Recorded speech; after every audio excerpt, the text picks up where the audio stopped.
Kita akan mencoba mempelajari sirah Nabi dimulai dari runut, dari awal semampu kita. Dan mencoba untuk menyimpulkannya dengan kesimpulan-kesimpulan yang mudah-mudahan aplikatif dalam kehidupan kita sehari-hari. Ini disebut dengan istilah fiqhus sirah. Fikih sirah artinya mencoba untuk memahami sirah secara mendalam. Karena arti fiqh adalah pemahaman. Pendalaman itu arti fiqh. Orang yang sangat mengerti fikih disebut dengan orang yang faqih.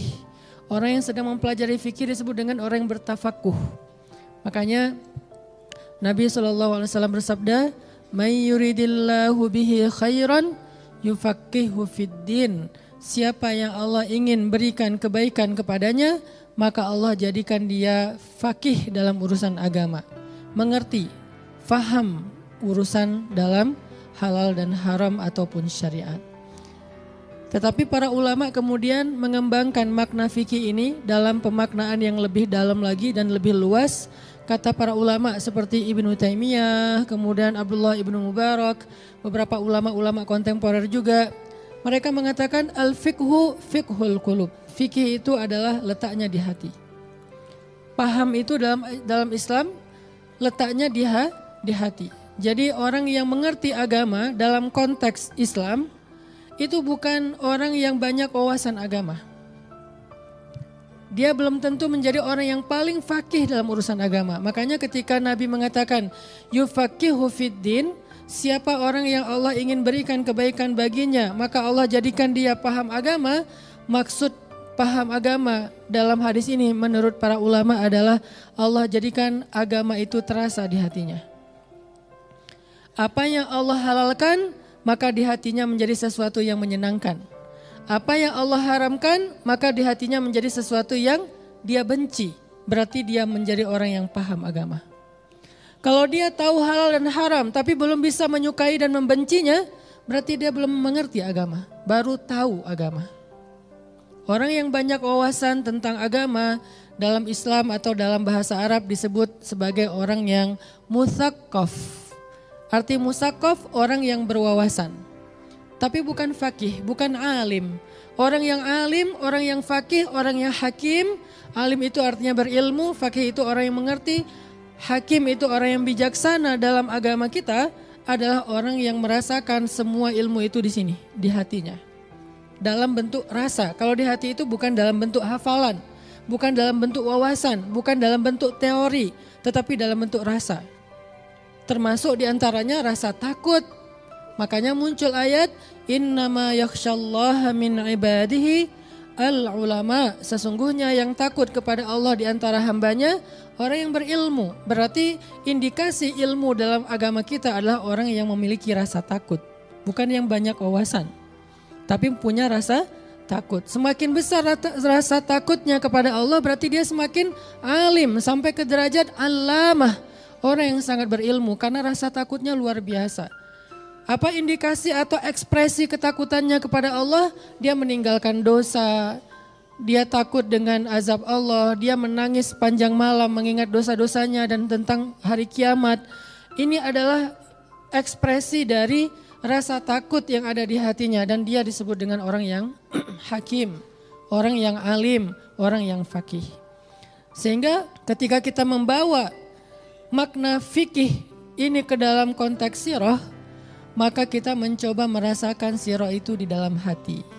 Bukan sekedar tahu sirah, tapi mengerti sirah. Kalau tahu sirah berarti dia punya sakofah, dia punya wawasan tentang sirah nabawiyah.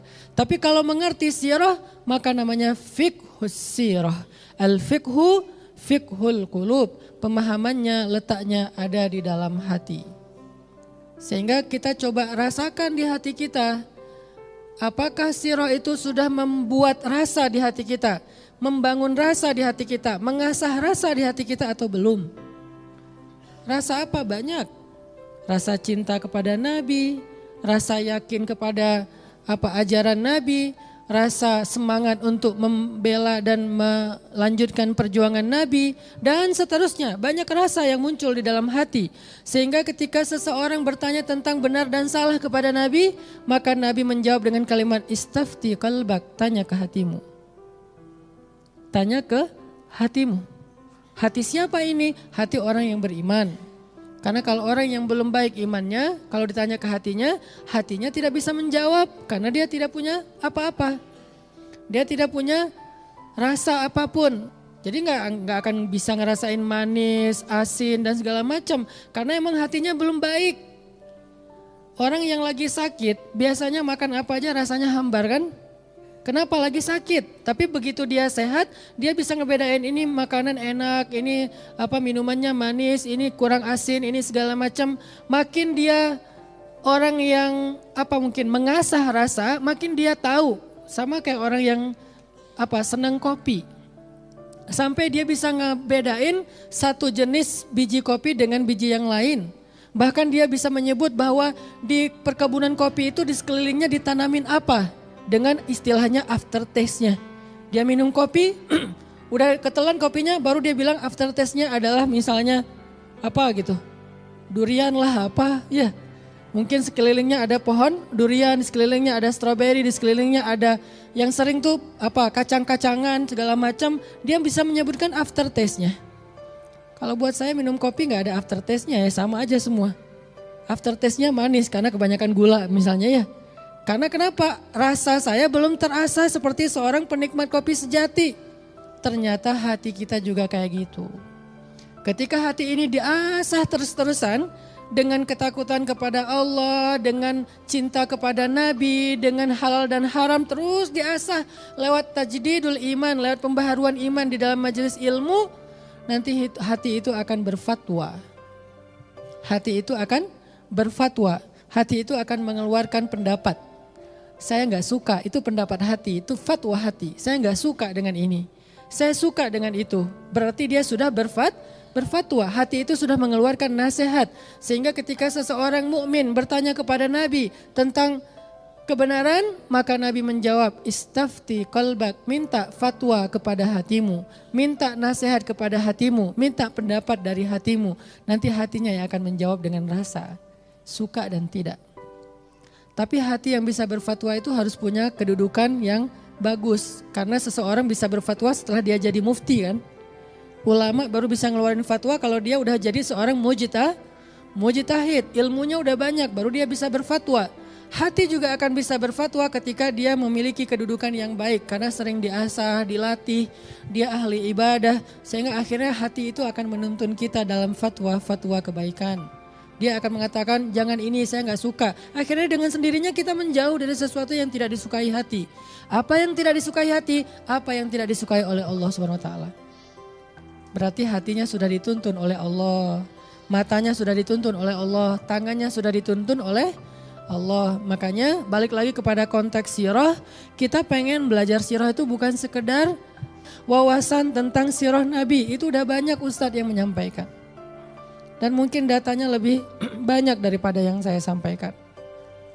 Yang kita pengen sekarang adalah fiqhus sirah. Memahami sirah dengan hati. Sampai memunculkan rasa. Sampai memunculkan selera. Sampai memunculkan tes. Sampai akhirnya dengan selera, rasa dan tes itu terbentuklah behavior, perilaku atau dalam bahasa yang lebih umumnya akhlak. Itu tujuan kita belajar sirah nabawiyah. Kalau dengan membaca sirah nggak bertambah yakin di dalam hati kita, berarti sirah itu belum jadi fikih. Baru jadi apa? Sakafah, baru jadi wawasan. Berarti kajian kita tidak disebut dengan sekedar tafakuh, tetapi mungkin kajian kita baru taskif. Baru penambahan wawasan. Makanya kita berharap belajar sirah kita itu muncul rasa di hati kita. Seperti rasa yang dirasakan oleh para sahabat. Cintanya sahabat kepada Nabi. Saking cintanya mereka kepada Nabi membuat mereka melakukan hal-hal yang luar biasa. Kita belajar sirah tujuannya biar bisa memiliki rasa yang sama dengan sahabat. Karena kita gak pernah ketemu Nabi. Dan gak semua kita punya kesempatan untuk ziarah ke makam Nabi. Terus gimana cara kita untuk bisa menghadirkan rasa cinta kepada Nabi? Salah satunya adalah dengan belajar fiqhus sirah. Membawa sirah ke dalam hati supaya muncul rasa. Ada lagi sahabat yang sangat mirip wajahnya dengan Nabi di antara sahabat-sahabat, namanya Mus'ab bin Umair. Mus'ab ini termasuk sahabat yang paling mirip wajahnya dengan Nabi. Nabi paling mirip wajahnya dengan Ibrahim di antara para anbiya. Jadi para anbiya ini ada kemiripan satu dengan yang lain. Nabi Muhammad di antara para nabi paling mirip itu dengan Nabi Ibrahim secara wajah. Kalau di antara sahabat yang paling mirip dengan Nabi Muhammad secara wajah adalah Mus'ab bin Umair. Sehingga dalam peperangan yang paling berat bagi kaum muslimin dalam sejarah Nabi, yaitu perang Uhud. Ketika kaum muslimin sedang dikepung oleh orang-orang kafir yang waktu itu salah satunya Khalid dan Abu Sufyan, keduanya belum masuk Islam. Mereka mengejar di mana Muhammad. Yang mereka incar cuma satu orang, Muhammad. Mereka ingin membunuh Nabi. Khalid mengejar Nabi, Abu Sufyan mengejar Nabi, Ikrimah marah banget atas kematian ayahnya di perang Badar, mengejar Nabi. Walaupun suatu saat Ikrimah akan jadi pembela Nabi. Yang jelas semuanya ngincar Nabi. Semuanya tertuju di mana Muhammad, di mana Muhammad, di mana Muhammad. Kalau mereka bisa membunuh Nabi, maka selesailah segala urusan. Tiba-tiba muncullah Mus'ab bin Umair, berpenampilan persis seperti Nabi. Dan dia berdiri di depan banyak musuhnya, berharap mereka melihat Mus'ab bin Umair dan mengira dia adalah Muhammad. Dan benar, ternyata ketika mereka melihat Mus'ab bin Umair, mereka mengatakan itu Muhammad, itu Muhammad. Akhirnya Mus'ab bin Umair diserang oleh sekian banyak musuh dan akhirnya di dalam tubuh Mus'ab bin Umair ada puluhan bekas sayatan pedang, tombak dan seterusnya. Maka syahidlah Mus'ab bin Umair menjelma seolah-olah dia adalah Rasulullah SAW. Di lisannya ketika dia sedang sakit keras saat dia dibacok rame-rame, dia mengatakan, "Wa ma Muhammadun illa rasulun qad khalat min qablihir rusul afa immata aw in qutila in qalabtum ala aqabikum." Muhammad itu adalah Rasulullah dan telah diutus kepada kalian sebelumnya rasul-rasul seperti dia. Dan apakah jika dia mati atau terbunuh kalian akan kembali kufur seperti dahulu? Sengaja Mus'ab membaca ayat ini agar mengatakan bahwa seolah-olah jika Muhammad hari ini mati, padahal dia bukan Muhammad. Sehingga orang-orang kafir merasa yakin sekali sedang membunuh Muhammad. Setelah itu kemudian mereka berteriak, Muhammad telah terbunuh, Muhammad telah terbunuh. Karena Mus'ab sudah terbunuh. Mus'ab bin Umair, begitu cintanya dia kepada Nabi sampai rela menggantikan tempat Nabi agar dia menjadi sasaran musuh dan Nabi selamat dalam perang Uhud. Cinta, ini namanya fikih, punya rasa yang kuat. Abu Bakar As-Siddiq ketika Nabi SAW membacakan ayat di dalam Haji Wada, "Idza jaa nasrullahi wal fath wa ra'aitan nasa yadkhuluna fi dinillahi afwaja." Sebagian riwayat mengatakan al-yaum akmaltu lakum dinakum wa atmamtu alaikum ni'mati. Yang jelas ayat kemenangan. Para sahabat bertakbir, Allahu Akbar, Allahu Akbar. Ayat ini pertanda bahwa Islam sudah dimenangkan oleh Allah. Islam sudah eksis, Islam sudah mendapatkan kejayaan. Mereka semua bertakbir kecuali satu orang, Abu Bakar As-Siddiq yang menangis. Lalu Umar, sahabat dekatnya Abu Bakar bertanya, "Ya Abu Bakar, malham?" Wahai Abu Bakar, kenapa kamu bersedih? Kenapa kamu menangis ketika kami bersenang dan merasa bahwa ini adalah ayat kemenangan? Abu Bakar mengatakan, ayat ini memang ayat kemenangan, tetapi di dalamnya juga ada sebuah pertanda. Apa pertanda wahai Abu Bakar? Kata Abu Bakar, seandainya Islam sudah Allah menangkan, Islam sudah Allah sempurnakan, maka tugas Nabi sudah selesai. Kalau tugas Nabi sudah selesai, itu pertanda sebentar lagi Nabi akan kembali kepada Allah Subhanahu wa taala. Sehingga seluruh para sahabat ikut menangis setelah itu. Kenapa Abu Bakar punya kepekaan yang luar biasa? Karena dia cinta sama Nabi. Fikih, punya rasa cinta. Dalam kisah yang lain di dalam Gua Sur, dan kita tahu ceritanya, ketika Nabi dan Abu Bakar bersembunyi di dalam Gua Sur, dikejar-kejar oleh orang-orang kafir Quraisy sebelum mereka berhijrah. Waktu itu Nabi sudah lelah dan kemudian Nabi tertidur di dalam Gua Sur. Di sebelah Abu Bakar.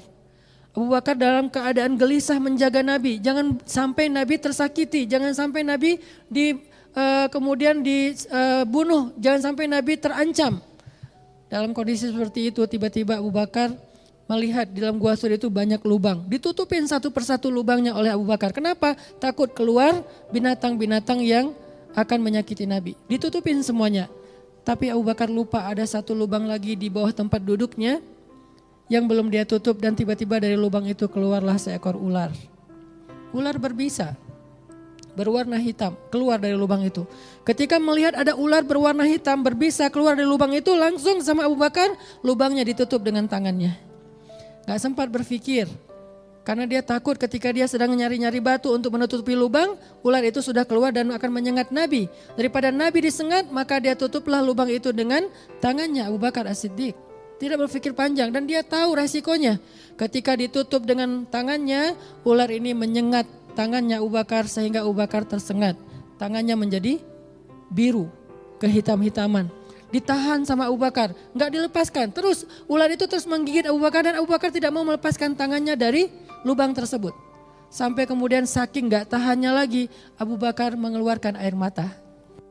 Abu Bakar tidak mau berteriak, takut Nabi bangun, takut Nabi terjaga, takut Nabi kaget.